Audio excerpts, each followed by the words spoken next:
بلند آواز سے کہیں سبحان اللہ، بلند آواز سے سبحان اللہ۔ خواجہ غریب نواز سے محبت کرو گے تو آپ کا حشر خواجہ غریب نواز کے ساتھ، نظام الدین اولیاء سے محبت کرو گے آپ کا حشر نظام الدین اولیاء کے ساتھ ہو۔ کون نہیں چاہتا ہے کہ ہمارا حشر غوث اعظم کے ساتھ ہو؟ ہر بندہ چاہتا ہے کہ ہمارا حشر غوث اعظم کے ساتھ ہو۔ میرے مصطفیٰ ارشاد فرماتے من تشبہ بقوم فہو منہم، جو جس قوم سے مشابہت کرے گا، جو جس قوم کا طریقہ اپنائے گا، اس کا حشر بھی اسی قوم کے ساتھ ہوگا، اس کا حشر اسی قوم کے ساتھ ہوگا۔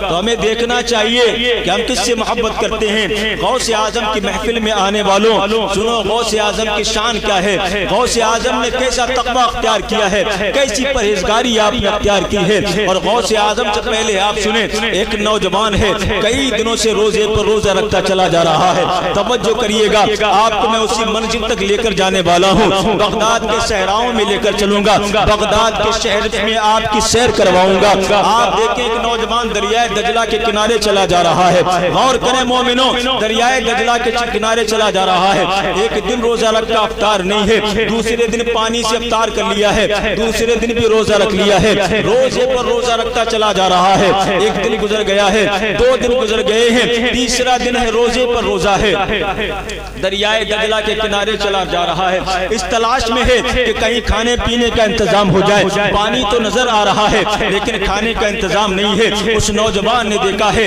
جو روزہ دار نوجوان ہے، افطار کا وقت قریب آنے والا ہے، نوجوان نے دیکھا کہ دریا میں ایک سیب بہتا ہوا چلا آ رہا ہے۔ اس نوجوان نے سیب کو دیکھا ہے، اٹھا لیا ہے، افطاری کا وقت ہوتا ہے، وہ نوجوان سیب سے افطار کر لیتا ہے۔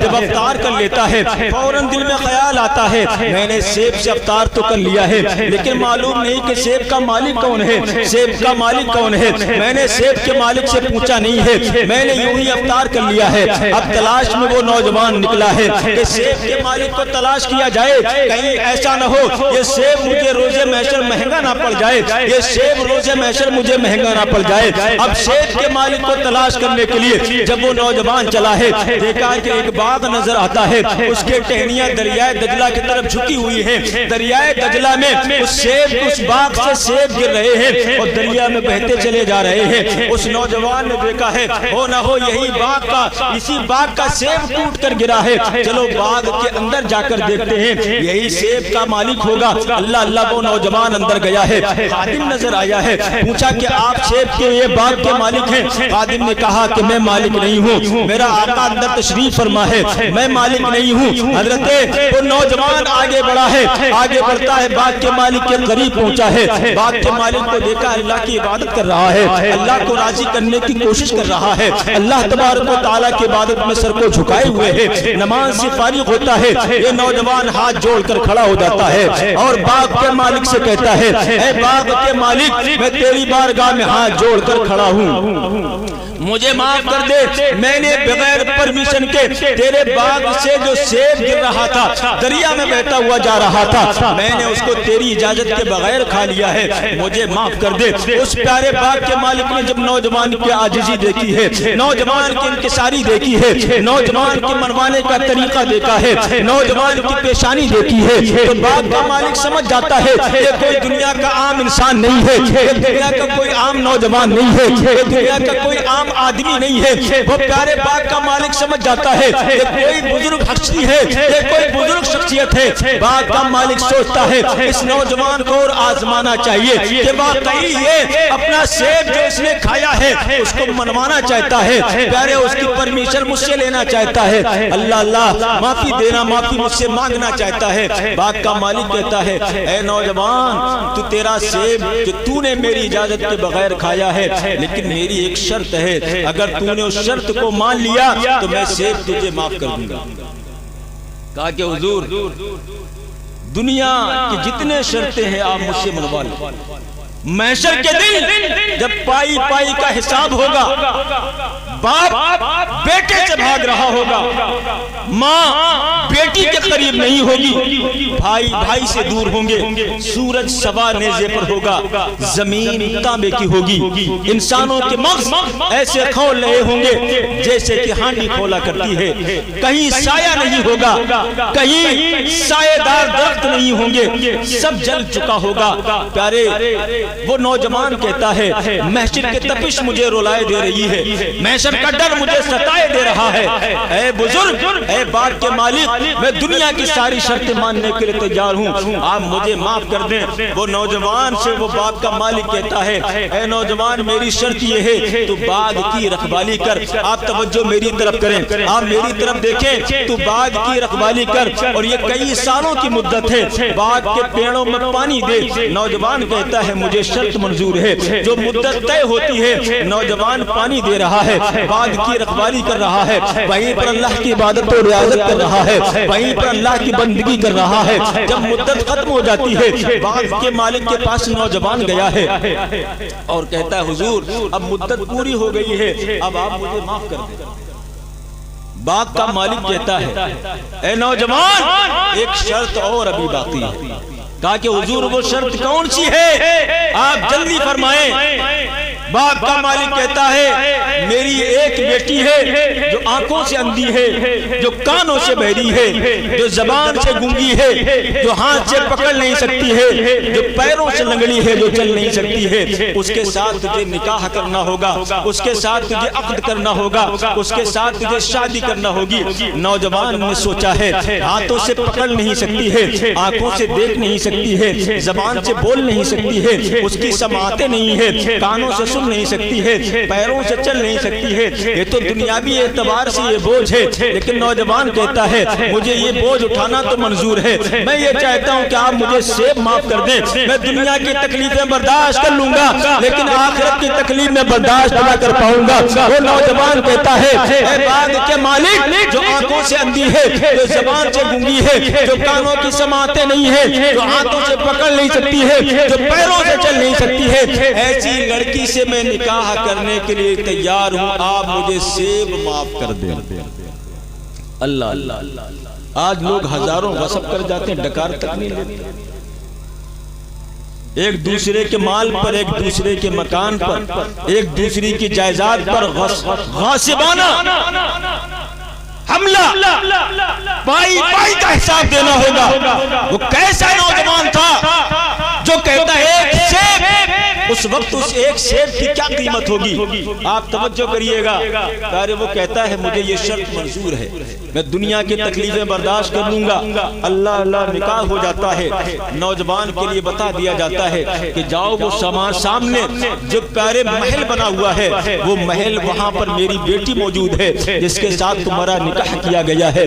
نوجوان شب عروسی ہے، جب جاتا ہے رات کی تاریکی میں دروازہ کو کھٹکھٹایا ہے، دروازہ اندر سے مقفل ہے، دروازہ اندر سے لاک ہے، جب دروازے کو دستک دی ہے اندر سے آواز آتی ٹھہرو میں آتی ہوں۔ اللہ اللہ، نوجوان شہم جاتا ہے، نوجوان دروازے کے باہر کھڑا ہوا ہے، اندر سے آنے والے نے دروازے کی کنڈی کو کھولا ہے، دروازہ پیارے کھل جاتا ہے، نوجوان نے دیکھا ہے ایک حسین و جمیل خوبصورت دوشیزہ کھڑی ہے، ایک حسین و جمیل نوجوان لڑکی کھڑی ہوئی ہے۔ نوجوان الٹے پیر واپس آنے لگتا ہے اور باغ کے مالک کے پاس جاتا ہے اور کہتا حضور بالا جو آپ نے مکان بتایا تھا اس مکان میں گیا لیکن وہاں تو کوئی اور لڑکی موجود ہے، وہاں تو کوئی اور حسینہ موجود ہے، وہاں تو بڑی خوبصورت دوشیزہ موجود ہے جو آنکھوں سے دیکھ بھی سکتی ہے، جو زبان سے بول بھی سکتی ہے، جو ہاتھوں سے پکڑ بھی سکتی ہے، جو پیروں سے چل بھی سکتی ہے۔ اے بابا ذرا یہ تو بتائیں یہ معاملہ کیا ہے، کہیں غلطی تو نہیں ہو گئی مجھ سے، کسی دوسرے مکان میں تو نہیں چلا گیا؟ وہ بزرگ فرماتے ہیں نوجوان تو نے کوئی غلطی نہیں کی، تو نے کوئی خطا نہیں کی، جس کو تو نے دیکھا ہے دروازہ کھولتے ہوئے وہی میری بیٹی ہے۔ سبحان اللہ، وہی میری بیٹی ہے جو آنکھوں سے دیکھ بھی سکتی ہے، کانوں سے سن بھی سکتی ہے، زبان سے بول بھی سکتی ہے، ہاتھوں سے پکڑ بھی سکتی ہے، پیروں سے چل بھی سکتی ہے، جو بڑی خوبصورت ہے، بڑی خوبصورت ہے۔ اللہ اللہ، وہ نوجوان کہتا ہے حضور بالا جب آپ نے شرط رکھی تھی کہ میری بیٹی ہے جو آنکھوں سے دیکھ نہیں سکتی ہے، زبان سے بول نہیں سکتی ہے، جو سن نہیں سکتی ہے، سارے عیوب آپ نے بتائے تھے، لیکن یہ معاملہ کیا ہے، معاملہ کیا ہے؟ وہ دیکھ بھی سکتی ہے۔ وہ بزرگ فرماتے ہیں، وہ باغ کا مالک فرماتا ہے، اے نوجوان سن لے، جو میں نے یہ کہا تھا میری بیٹی آنکھوں سے دیکھ نہیں سکتی ہے، اس کی وجہ یہ ہے کہ میری بیٹی نے جب سے وہ جوانی کی دہلیز پر پہنچی ہے، جب سے وہ بچپن سے لے کر جوانی کی دہلیز تک آئی ہے، اس نے کبھی کسی غیر محرم کو نہیں دیکھا ہے، کسی غیر مرد پر اس کی نگاہیں نہیں پڑی ہے۔ اس لیے میں نے کہا تھا میری بیٹی آنکھوں سے اندھی ہے، اور میری بیٹی نے اللہ کے قرآن کے علاوہ، نبی کی نعت کے علاوہ نہ تو کبھی گانا گایا ہے، نہ تو کبھی کسی کی چغلی کی ہے، نہ کسی کی غیبت کی ہے۔ اس لیے میں نے کہا تھا میری بیٹی گونگی ہے، جو زبان سے بول نہیں سکتی ہے، تو میں نے کہا تھا میری بیٹی سن نہیں سکتی ہے۔ میری بیٹی نے اگر سنا ہے تو اپنے باپ کی آواز کو سنا ہے، مسجد کی اذان کو سنا ہے، قرآن کی تلاوت کو سنا ہے، نبی کی نعت کو سنا ہے۔ اس کے علاوہ اس نے اپنے کانوں سے کبھی گانے نہیں سنے،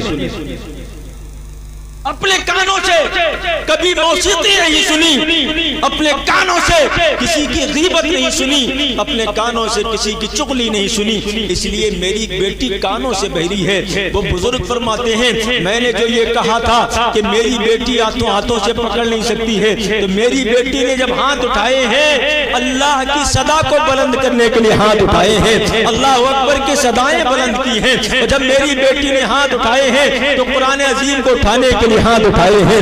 میری بیٹی نے جب ہاتھ اٹھائے ہیں تو نبی پر سلام پڑھنے کے لیے ہاتھ باندھے ہیں۔ اس لیے میں نے کہا تھا میری بیٹی نے یہ ہاتھ کبھی کسی پر ظلم کرنے کے لیے نہیں اٹھائے ہیں۔ اس لیے میں نے کہا تھا میری بیٹی ہاتھوں سے پکڑ نہیں سکتی ہے، اور جو میں نے یہ کہا تھا میری بیٹی پیروں سے چل نہیں سکتی ہے، تو اس لیے کہا تھا میری بیٹی نے گھر سے باہر کبھی قدم نہیں نکالا ہے کسی غیر محرم کو دیکھنے کے لیے، کبھی گانے باجے کو دیکھنے کے لیے میری بیٹی نے گھر سے باہر قدم نہیں نکالا ہے۔ اس لیے میری بیٹی پیروں سے نگڑی۔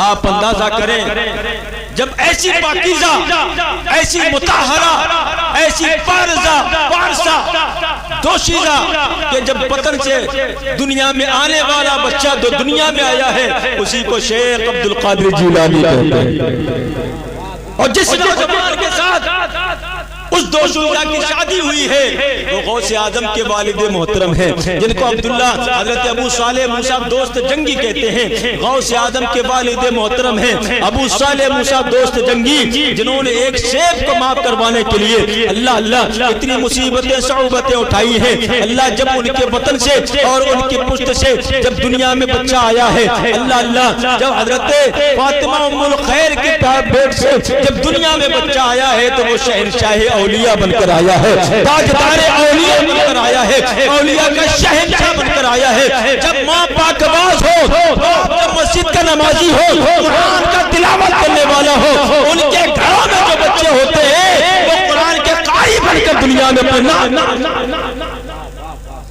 اپنے نام کو بھی روشن کرتے ہیں اور اپنے والدین کے نام کو بھی روشن کرتے ہیں۔ جن کا والد اللہ کا ولی، جن کی ماں اللہ کی ولیہ، جن کے نانا جان عبداللہ سومعی، جن کا باغ سیب کا وہ غوث اعظم کے نانا جان ہے۔ سبحان اللہ، اللہ وہ بھی اللہ کے ولی ہیں۔ غوث اعظم کے والد اللہ کے ولی ہیں، غوث اعظم کی والدہ اللہ کی ولیہ ہیں، غوث اعظم کی پھوپھی اللہ کی ولیہ ہیں۔ جب ولیوں کی جھرمٹ میں جب ولی پیدا ہوا تو عام ولی بن کر نہیں بلکہ شہنشاہ اولیاء بن کر آیا ہے، تاجدار اولیاء بن کر آیا ہے، ولیوں کا سردار بن کر آیا ہے۔ اللہ اگر پیارے ہمارے اندر طہارت ہوگی ہماری اولادوں کے اندر وہ پاکیزی، وہ پاکبازی ضرور آئے گی۔ حضرت ایک بزرگ ایک جگہ دعوت میں گئے، حضرت امام اعظم ابو حنیفہ، حضرت امام احمد بن حنبل رضی اللہ تعالی عنہ کے گھر میں دعوت، ان کی دو بیٹی، نام بڑا سنا تھا کہ حضرت امام احمد بن حنبل بڑے پرہیزگار، تہجد گزار، متقی، راتوں کی شب بیداری کرنے والے،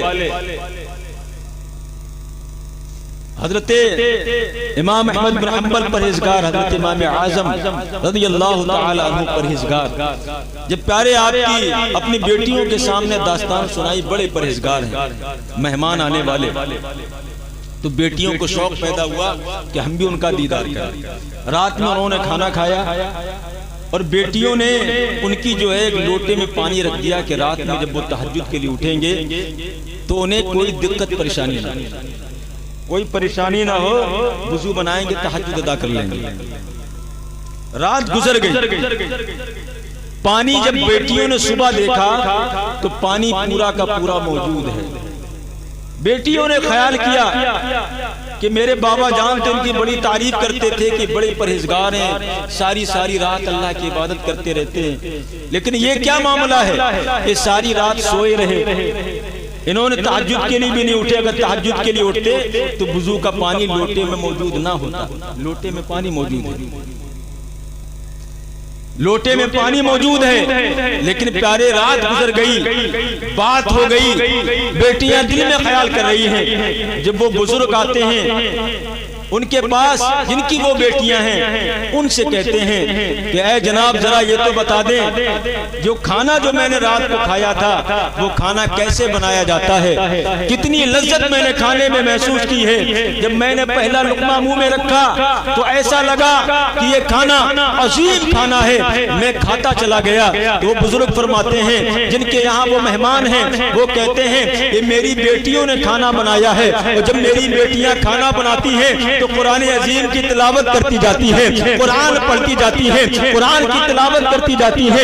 وہ بزرگ فرماتے ہیں جب میں نے کھانا کھایا ہے تو میں نے خیال کیا ہے کہیں ایسا نہ ہو، ایسا کھانا کہیں دوبارہ مجھے نہ مل سکے، اس لیے میں کھانا کھاتا چلا گیا۔ جو قرآن کے سائے میں، قرآن کی تلاوت میں روٹیاں بنائی جائیں ان کی لذت بدل جاتی ہے۔ وہ بزرگ کہتے ہیں جب میں نے کھانا کھا لیا تو ساری رات میں اللہ کی عبادت کرتا رہا، ساری رات جاگتا رہا، تو مجھے وضو کی حاجت نہیں ہوئی، پانی موجود رہا اور میں ساری رات با وضو اللہ کی عبادت کرتا رہا، ساری رات اللہ کی عبادت کرتا رہا۔ آج ہمارے یہاں کھانے بنانے کا جو ڈھنگ طریقہ ہے آپ لوگ سبھی جانتے ہیں کیسے کھانا بنایا جاتا ہے۔ آج کل ہمارے ماں بہنیں ایسی ویست اور بزی لائف ہے، پیارے اسلامی بھائیوں، کھانا بنانا تو درکنار، اپنے بچوں کو جب وہ سلاتی ہیں تو لوریاں بھی قرآن کی اور نبی کے نات کی لوریاں نہیں دی جاتی ہیں۔ پہلے کی عورتیں جب اپنے بچوں کو سلاتی تھی تو وہ یہ کہا کرتی تھی کہ تو سو جا یا مصطفیٰ کہتے کہتے، اے میرے لال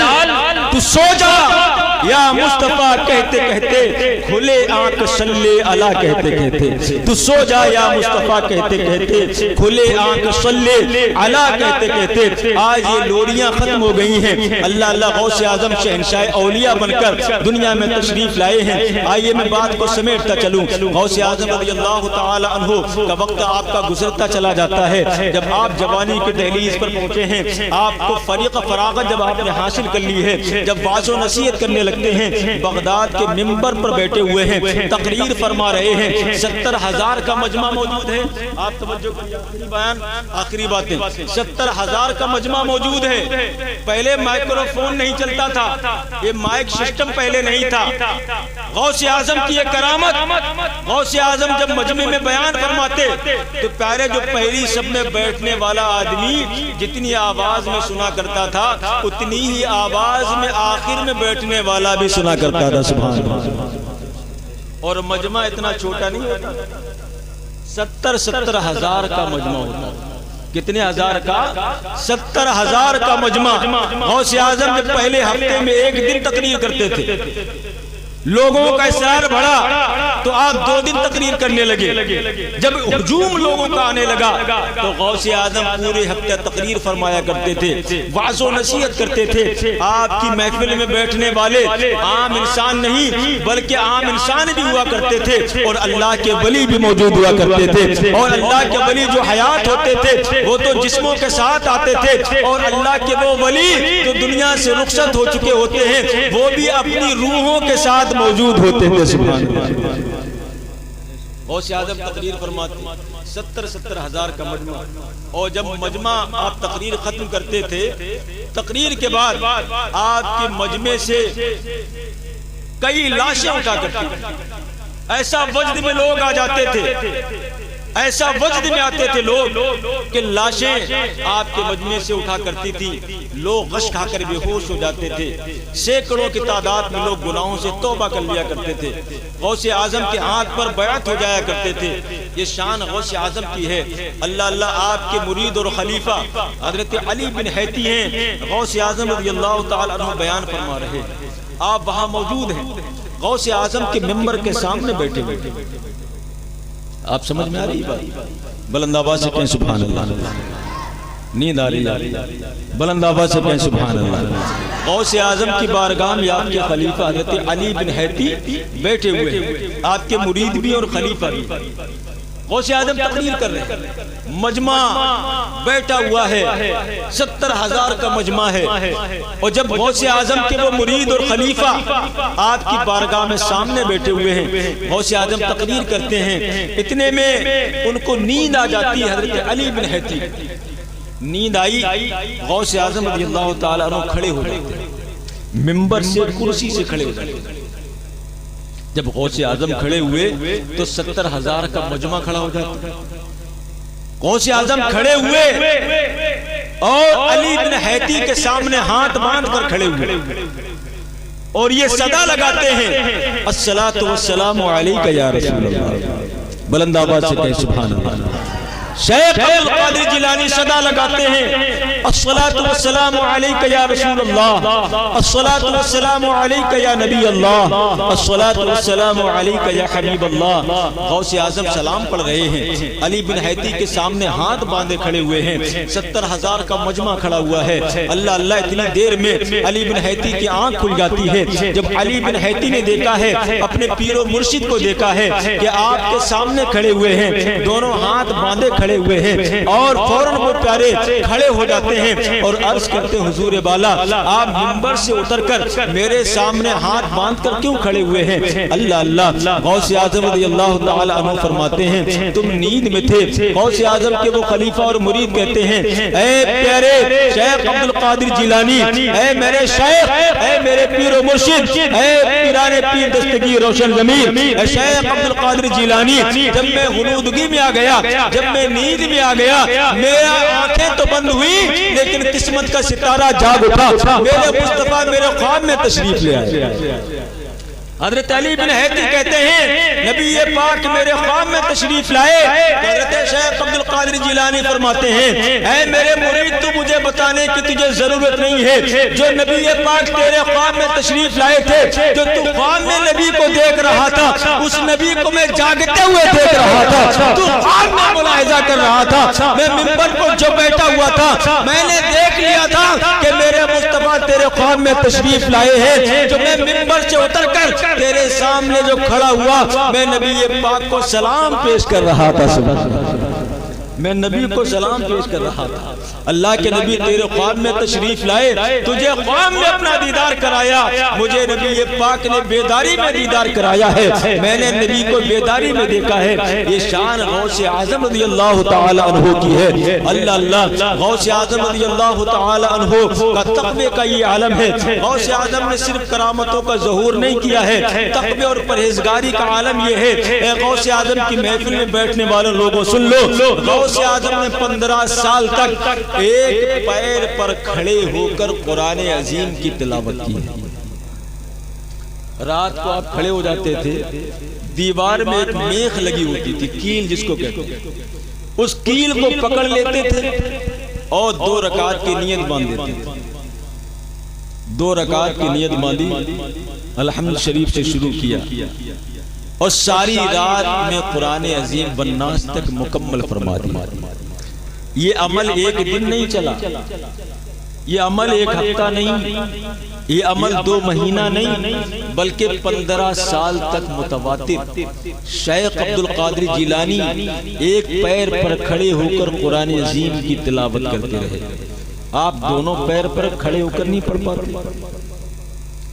آپ دو زانو بیٹھ کر قرآن نہیں پڑھتے، اور ہم اور آپ دعویٰ کرتے ہیں کہ غوث اعظم کا دامن نہیں چھوڑیں گے، غوث اعظم کا دامن نہیں چھوڑیں گے، اعلیٰ حضرت کا دامن نہیں چھوڑیں گے۔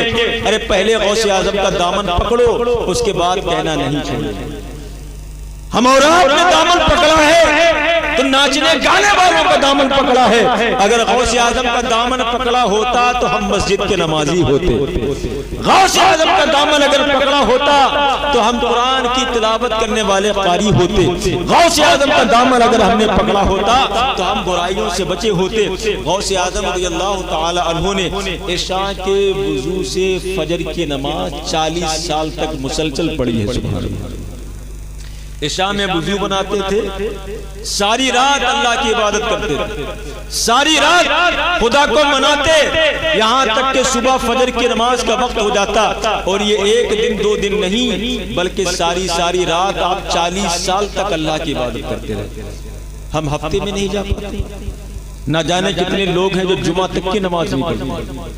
اگر بات آ جائے تو آپ کہتے ہیں کہ غوث اعظم سے محبت کرتے ہیں، غوث اعظم کی نیاز و ڈیگوں کا اہتمام کرتے ہیں۔ کیسی یہ محبت ہے؟ غوث اعظم ساری رات جاگ کر خدا کی عبادت کر رہے ہیں، ہم پیارے 5 وقت کی نمازیں نہیں پڑھ پاتے ہیں، ہمارے گھروں میں اسلامی ماحول نہیں ہے۔ پیارے غوث اعظم رضی اللہ تعالی عنہ فرماتے ہیں کبھی کبھی ایسا وقت آیا کہ میں ایک دن سے لے کر 40 دن تک مجھے کھانے کا ایک دانہ بھی نہیں ملا، ایک دانہ بھی کھانے کا نہیں ملا۔ 40 دن تک میں روزے سے رہا اور ایک دانہ بھی مجھے نہ ملا۔ اور آپ فرماتے ہیں اور یہ مدت کئی بار ایسا ہوا کہ میں ایک انگور کے خوشے سے سحری کیا کرتا تھا اور پانی سے افطار کر لیا کرتا تھا، اور یہ ایک دن دو دن نہیں بلکہ کئی سالوں تک یہ معمول رہا ہے۔ غوث اعظم نے مجاہدہ کیا ہے، غوث اعظم نے ریاضت کی ہے، غوث اعظم نے جنگلات کی خاک چھانی ہے، غوث اعظم نے پیارے اللہ کو منایا ہے، تب اللہ نے آپ کو ولایت کا تاج پہنایا ہے۔ ایسا ہی کسی کو اونچا مقام نہیں مل جاتا ہے، ایسے ہی کوئی اعلان نہیں کر دیا کرتا ہے ہذہ قدمی علی رکبۃ کل ولی اللہ، میرا قدم ولیوں کی گردنوں پر ہے۔ تقوی اور پرہیزگاری اختیار کرنا پڑتی ہے، اس کے بعد عروج اور بلندی ملا کرتی ہے۔ سبحان اللہ۔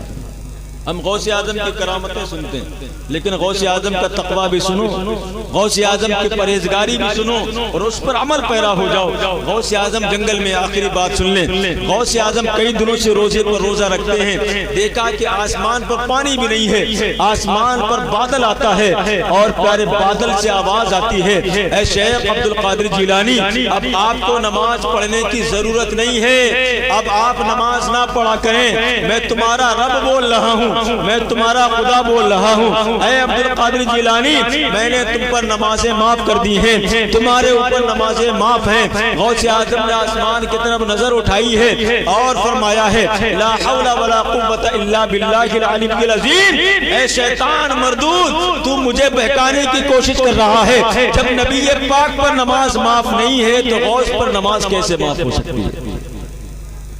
جب حضرت صدیق اکبر پر نماز معاف نہیں تو مجھ پر کیسے نماز معاف ہو سکتی؟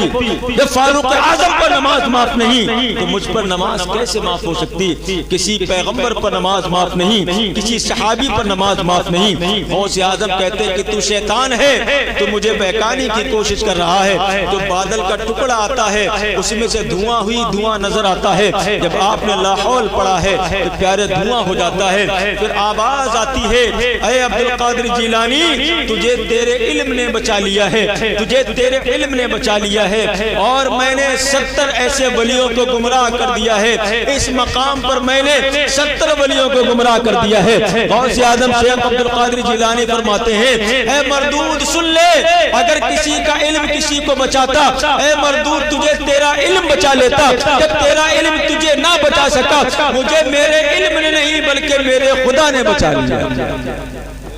مجھے میرے علم نے نہیں بلکہ میرے خدا نے بچا لیا۔ غوث اعظم کی دیوانوں نمازوں کی پابندی کرو، اپنے گھروں میں اسلامی ماحول بناؤ، اپنی بچوں سے قرآن عظیم کی تلاوت کرواؤ۔ اپنی آپ کی بیٹیاں قرآن پڑھی ہیں، آپ کی بیوی قرآن پڑھی ہے، تو پیارے صبح اٹھ کر نماز فجر ادا کریں، قرآن عظیم کی تلاوت کریں۔ آپ کو کسی تعویذ کی ضرورت نہیں پڑے گی۔ جب آپ کے گھروں میں بلند آواز سے قرآن پڑھا جائے گا تو بلائیں خود بخود بھاگ جائیں گی۔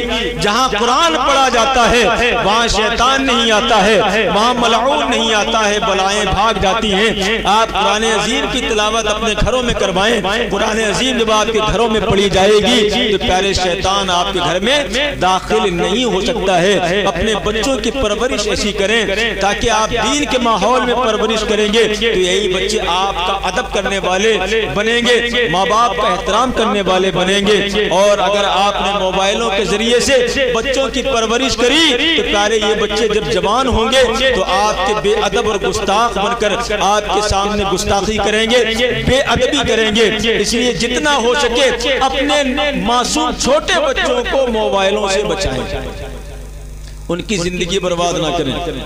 وہ ماں اپنے بچوں کے دشمن ہے، میں کہتا ہوں ڈنکے کی چوٹ پر کہتا ہوں، جو وہ ماں اپنے بچوں کی دشمن ہے جو اپنی پریشانی کو بچانے کے لیے اپنے بچے کو موبائل میں ویست رکھ رہی ہے تاکہ وہ پریشان نہ ہو، تاکہ اس بچے کو گود میں جھولا جھلانا نہ پڑے۔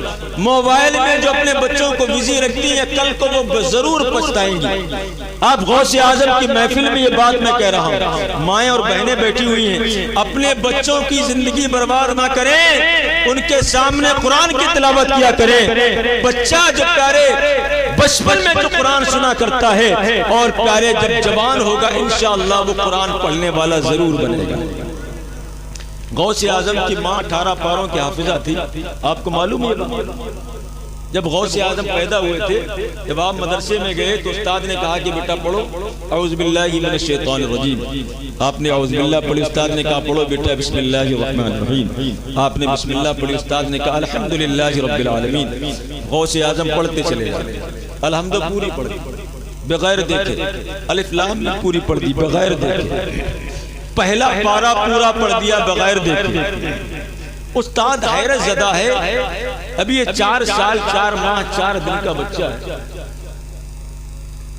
اسی عمر میں بچے استنجا کرنا نہیں جانتے، پاکی اور ناپاکی کے معاملات بچوں کو نہیں آتا۔